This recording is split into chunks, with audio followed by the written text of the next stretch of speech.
que faire quand t'es bloqué dans la montagne sous un orage? On t'explique tout en live. Cet été, on répond à toutes vos questions en vous donnant un conseil de pro par jour sur la rando.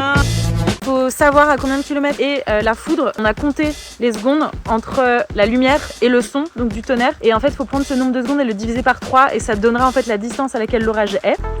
Si tu calcules et que tu arrives à moins de 15 km de l'orage, en gros, là, il faut que tu fasses les conseils qu'on va te donner après. En l'occurrence, il est quasiment au-dessus, donc pas ouf. Surtout si tu as des objets métalliques du type des bâtons, même des sacs à dos avec des petites accroches métalliques, ça dégage, tu les mets loin de toi parce que ça va attirer la foudre à toi. Tu peux chercher un abri, par exemple dans une caverne, sous une grotte, mais pas forcément une cabane parce que tu vas avoir des toits métalliques qui vont être conducteurs. Surtout, il faut pas se caler sous un arbre isolé. Là, on s'est mis là parce que c'était plus safe d'avoir plein d'arbres autour de nous. Même un groupe de petits arbres, il faut pas vraiment une grosse forêt. Si t'es avec tes potes, surtout, il faut prendre de la distance, il faut être au moins à 5 mètres les uns des autres parce qu'en fait, vous devenez conducteur. Donc, si quelqu'un se fait électrocuter, ce qu'on ne souhaite pas, ça va transmettre le courant aux personnes autour. Gardez de l'espace. Il faut éviter d'être sur des crêtes, des sommets, des endroits super élevés quand il y a un orage. Donc, orage, c'est vent violent, nuage super noir. Si tu vois ça, t'essayes de descendre autant que possible ou de trouver un abri. Sinon, le conseil de base, c'est toujours regarder la météo avant de partir.